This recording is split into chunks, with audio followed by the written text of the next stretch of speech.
بسم الله الرحمن الرحيم. الحمد لله رب العالمين والعاقبة للمتقين والصلاة والسلام على نبينا محمد وعلى آله وأصحابه أجمعين. أما بعد، اینک بعون الله سبحانه و تعالی ما و شما درس‌های خود را دوام می‌دهیم از کتاب الاربعون النوویه للامام یحیی بن شرف النووی، یعنی 40 حدیث نبویه از آن امام یحیی ابن شرفی نووی الله رحمتش کند. ما از این کتاب از حدیث 1 تا حدیث 42 را گذاشتیم که از آن شیخ یحیی ابن شرف النووی بود، اما از حدیث 43 تا به آخر، یعنی تا حدیث 50 از آن شیخ علامه حافظ ابن رجبی حنبلی می باشد. ما از حدیثایی که ابن رجب علاوه کردن تا حدیث 46 خواندیم. درس امروزی ما باشد الحدیث السابع والاربعون، یعنی حدیث 47. عن المقدام بن معدي كرب رضي الله عنه قال: سمعت رسول الله صلى الله عليه وعلى آله وسلم يقول: ما ملأ آدمي وعاء شرا من بطن بحسب ابن آدم أكلات يقمن صلبه، فإن كان لا محالة فثلث لطعامه وثلث لشرابه وثلث لنفسه. رواه الإمام أحمد والترمذي والنسائي وابن ماجه، وقال الترمذي حديث حسن. خب، حدیثی گفتیم 47 حدیث حسنش میگن. واقعا مجموع طرقش نگاه کنیم با درجه چی میشد؟ به درجه حسن میرسه. خب، خیلی که علما گفتن. مهم میفرماید که عن المقدام ابن معدی کریب. کلمه معدی کریب از معدی کریبش هم میگن، معدی کریبش هم میگن، معدی یکربش هم میگن. فهمیدید؟ معدی یکربش هم میگن، معدی کریب هم میشه بدو معدی یک. کتاب شما هم خواهمون دستم کنم بینم چه بله معدی نه معدی کریب و معدی یکریب هم میگن، دو خیلی خوانده میشد. مهم گفتنی آن هستم که این ترکیب میگویند. فهمیده؟ همین معدی کریب یا که معدی یکرب یا که یکریب، اینه ترکیب میگویند. اینه کدام ترکیب؟ ترکیبی که میگوید ترکیب میشود ترکیب اسنادی، ترکیب میشود ترکیب اضافی، مزجی. فهمیدید؟ اینه ترکیب مزجی میگویند. یکی از نمودهای، یکی از کلمه های گویم که مبنی آن است که وقتی که چی باشد؟ مرکب مزجی باشد.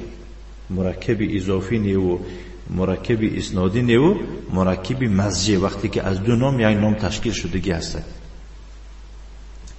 مهم از مقدام ابن معدی کریب یا که معدی یکریب روایت میکنن رضی الله عنه که گفت: من از رسول الله صلی الله علیه و آله و سلم چنین شنیدم که میفرماید: ما ملأ آدمی وعاء شرا من بطن. نگاه کنید، وعا گفته ظرف میگویند. فهمیدی؟ ظرفی که در درونش یگون چیزی گرفته پرش میکنید. خب از آب پرش کنید و خب از یگون چیزی، یعنی که غیر مایع. فهمیدید؟ یعنی که خب بنی آدم، یگون فرزندی آدمی گفته بنی آدم میگویند. فهمیدید؟ در بعضی روایات ممکن بنی آدم آمدگی باشد. مهم آدمی گفته یعنی کلمه منسوب کسی که خودش به آدم نسبت میدهد فرزندی آدم میشد. خیلی یگان فرزندی آدم ظرف را پر کردن نمیتواند که این بدترین ظرف باشد، ظرفی پر از بد باشد از شکمپوری. فهمیده تو؟ یعنی یعنی یگان ظرف نیست که شما وی را از شر، از گندگی، از بدی پر کنید نظر به پر کردن شکم. یعنی به دیگه تعبیر بگم از همه یک ظرفی که بدترین ظرف پرری این شکم پریه. آدم چنان میخورد که بعضی انسان ها چنان میخورند که نفس کشیدن نمیتواند. فهمیدید؟ نفس کشیدن نمیتواند. اینمی بد است گفته ایستاده است. فهمیدید؟ خب بعد چیکار کردن در کار؟ یعنی اینجا تنقید کرده شده است باید که انسان به شکم سیری دائم نخورد تو اون اندازه‌ای که چی از پوچکی بینش خیلی که به دیگه تعبیر میگن براید و بس کند. فهمیدید؟ این خیلی نه. این نصیحت پیغمبر صلی الله علیه و آله و سلم است که از پشت این شکم سیری بسیار بسیار بیماری ها هستند. فهمیدید؟ بحسب ابن آدم اکلات یقمن صلبا، یعنی بحسب نه اینجا اکلات هم میشد اکلات هم میشد. فهمیدید بچه؟ میخواد روایت های یعنی بسنده است برای فرزند آدم یک چند لقمه های خورد که یک چند لقمه، یک بار، دو تا، سه تا، چهار تا لقمه خورد، همین قدر خورد که تخت پشتش برداشتن تواند، یعنی خودش برداشته رفتن تواند. بس میگه پیغمبر صلی الله علیه و سلم. لیکن دو سه لقمه قطعی که بسیار کسا خصوصا در این دور و زمانه که طعامهای رنگه و گوناگون هسته دلن میکشه کمتر از ترک خورم بس میگوی، کمتر از پیتزا خورم میگوی بس میگوی، کمتر از یک چای نون شیرین کرده خورم بس میگوی، کمتر همین کسی که بیرون همین تیار کرده از مادرم گفته همین خورم بس میگوی. بو میبینی که یک چیز دیگه که شکلات هست میگم کمتر شکلات هم خورم بس میگوی. همش میبینی که چی شده است؟ بعد در آخر بزور از جات میخیزی یا کتر میخیزانم. بنابراین بسنده است برای بنی آدم اون قدر خورد که تخت پشت خودش قامتش راست کردن تاند. بس شرط نیست این قدر خوری که بزور نفس کشی. بعضی آدم سیر نمیشه داخل. فإن كان لا محالة، فهمیدی؟ اگر هیچ دیگه علاجش نباشد با دلم آخر میکشد، یعنی این فقط قامت راست کردن برای من کم است گوید دیگر فثلث لطعامه و ثلث لشرابه و ثلث لنفسه نباشد. اینجا بطن به معنای وین معده. فهمیدید؟ من چی گفتم؟ نه لنفسه و ثلث لنفسه. نه خطا. خب اگر یعنی علاجش نباشد که کم خوردن هیچ نمیتواند، معدش سه تقسیم کند. معدش چند تقسیم کند؟ سه تقسیم کند. فهمیدی؟ انا یک تقسیمش با خوراک یعنی با اوقات با آش پر کند، یک تقسیم دیگه با برای آب نوشی موند که کم کم آبم نوشد با. فهمیدی؟ و یک تقسیم دیگه برای لنفسه نفس کشیدن موند که با نفس کشیدن تاند. فهمیدید؟ انا این حدیث امام احمد، ترمذی و نسائی و ابن ماجه روایت کردن. بعد روایت امام ترمذی گفته است که حدیث حسن است. خب اکنون بارک الله فیکم ابن رجب تحت همین حدیث انده چنین گفته است که هذا الحديث اصل جامع لاصول الطب كلها. یعنی این سخنه باید که در کتاب قید کنید.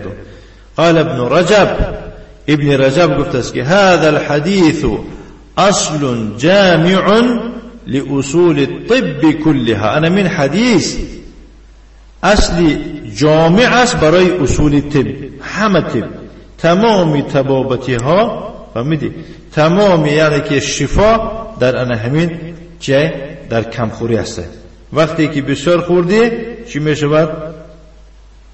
خب حل کردن نمیتوانی، هضم کردن نمیتوانی، نفس کشیدن نمیتوانی، میبینی که خوابت میگیرد، خواب میروی، طعامات یعنی که غمت میتن و ها کذا دیگه اپشتین خیلی یعنی که بیماری های گرفتار میشد که مثلا نه. خب و دیگه معناها هم هست، یعنی که تنبل میشوی، خوابت میگیرد و میدی درس خانه سوش میشود و ها کذا در تمام طاعت و عبادت ضعیف میشوی. بارک الله فیکم. إن بارك الله فيكم حديثي امروزيم الحديث 47 عن المقدام بن معدي كريبة رضي الله عنه قال سمعت رسول الله صلى الله عليه وآله وسلم يقول ما ملأ آدمي وعاء شرا من بطن بحسب ابن آدم أكلات يقمن صلبه فإن كان لا محالة فثلث لطعامه وثلث لشرابه وثلث لنفسه. رواه الإمام أحمد والترمذي والنسائي وابن ماجه، وقال الترمذي حديث حسن. نكتفي، وصلى اللهم وسلم على نبينا محمد وعلى آله وأصحابه وسلم تسليما مزيدا، والحمد لله رب العالمين.